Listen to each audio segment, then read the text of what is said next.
Hey everybody, Chico Alexander here, and this is an It Was a Thing on TV instant reaction.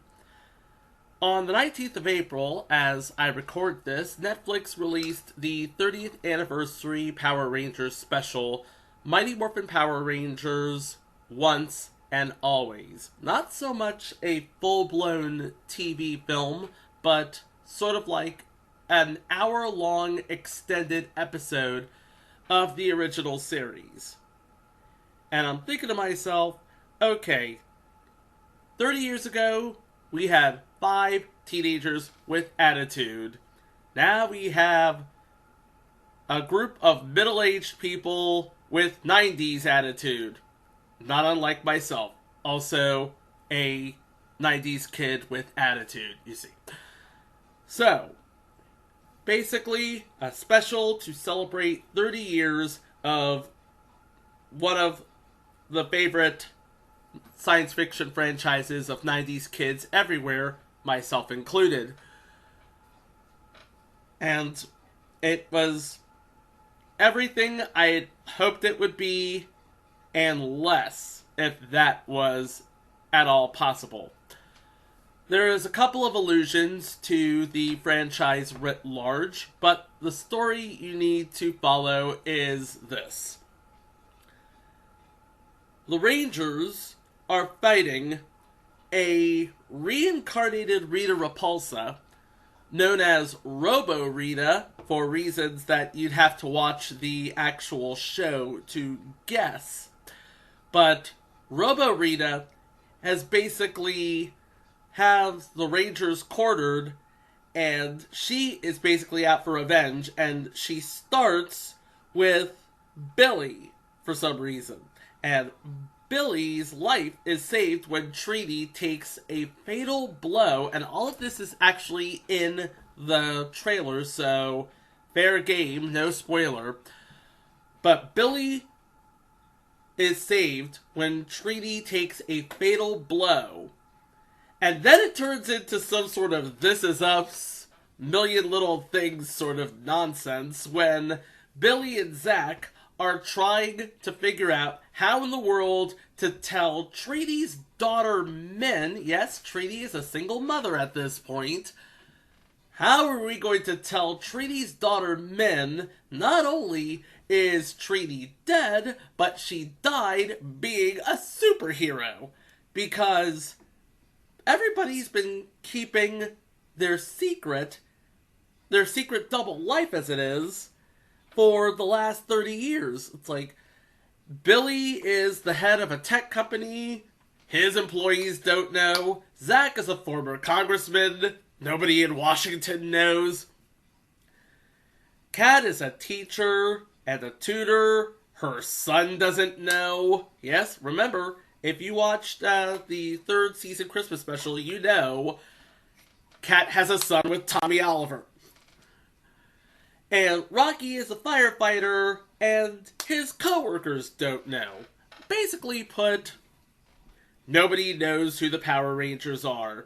Their identities have been a closely guarded secret, except for the 1 or 2 seasons where it couldn't be a closely guarded secret.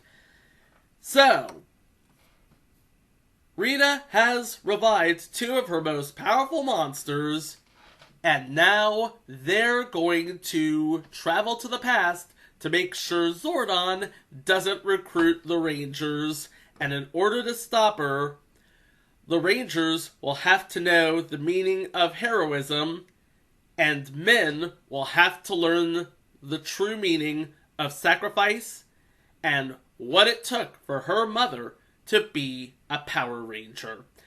Now, most of the cast of this special are OG Rangers who have reprised their roles. We start with the main 2, Billy, who's leading up this mission, played by David Yost, who left the series during the Zeo season because of homophobic slurs, which, by the way, not cool. And then his major domo, I guess you could say, Zach, the original Black Ranger, played by Walter Emmanuel Jones, who has had a career in acting and singing and dancing since his time in the spandex. And he's basically acting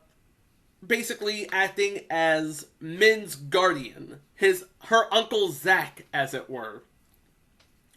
Also coming back for this special is Catherine Sutherland, who played the second Pink Ranger, Kat, and also Zeo Ranger 1 in the Power Rangers Zeo season, and Rocky, played by Stephen Cardenas, who has basically played the second Red Ranger and Zeo Ranger 3 in the Zeo season, but he too had a touch of the why am I being paid scale for this that Zach, Jason, and Treaty had back in season 2.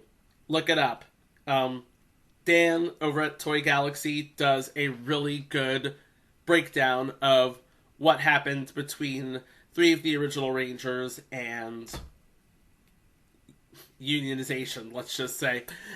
So, rounding out the cast is Charlie Kirsch, and she's a newcomer, but she has been in a couple of short films and one episode of Power Rangers Cosmic Fury, which is forthcoming later this year, which will basically tie the movie with the upcoming season of Power Rangers. And also in cameos, we have Johnny Yong Bosch, Man of a Thousand Voices. If you were to put a Mount Rushmore together of great voice actors, it would be Johnny Yong Bosch, Tara Strong, Frank Walker, and Peter Cullen. That would be mine. Feel free to argue me. But he reprises his role as Adam Park, and also reprising her role is Karen Ashley as Aisha Campbell, but right now they hung up their morphers and are now working as agents of Space Patrol Alpha, which is an allusion to Space Patrol Delta, and they make a whole lot of allusions in this. I'm not going to go over all of them because I'd be here all day. And also reprising their roles, respectively, as the voices of Alpha and Rita. The voice of Alpha is Richard Stephen Horwitz, who, if you remember, he was actually the original voice of Alpha, obviously, but he is also in a future entry that is part of the TBS Arthur Company trilogy. He played a little kid in something called Safe at Home, which was basically a guy juggling his job as a sports commentator and a father. So there's that. And of course, we gotta talk about Rita, voiced by the legendary Barbara Goodson. And, oh god, Rita is really, really extra in this episode of Power Rangers here. She is basically back for blood, as it were. Elizabeth Banks is looking at Barbara Goodson as Rita and thinking, damn, she's vile. Anyway, so my takeaway from all of this is I've always said that nostalgia is not a suitable substitute for plot development.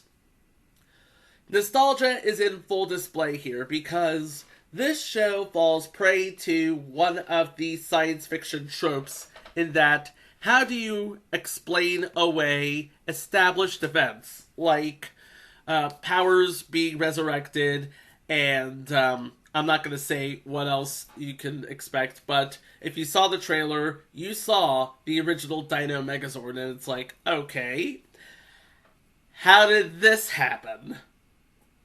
And nobody makes any sort of explanation to support it or refute it, but there you go. And also, it not only does it not explain some key elements, but it also over-explains some key elements. For example, if you saw in the second teaser clip, Rocky and Kat were able to use the Dino Power Coins, despite the fact that A, they were destroyed in Season 3, and B, the link to the Morphing Grid, the source of a Power Ranger's power, has been severed by events in Season 3. So you'd have to go back to Season 3 in order for that to make sense.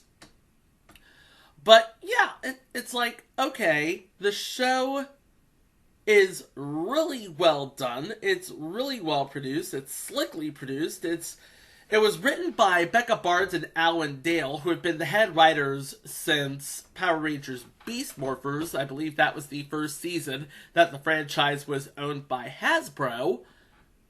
Hasbro, till all are one. And they do the best that they can with what they are given. I mean, we've seen a lot of illusions, we've seen a lot of fan service, but we don't see a lot of development. I mean, we see a passing reference from one thing to another, but overall, it was really well done. I thought it was a really good, solid watch for an hour. It's rated TVY7 for fantasy violence, obviously.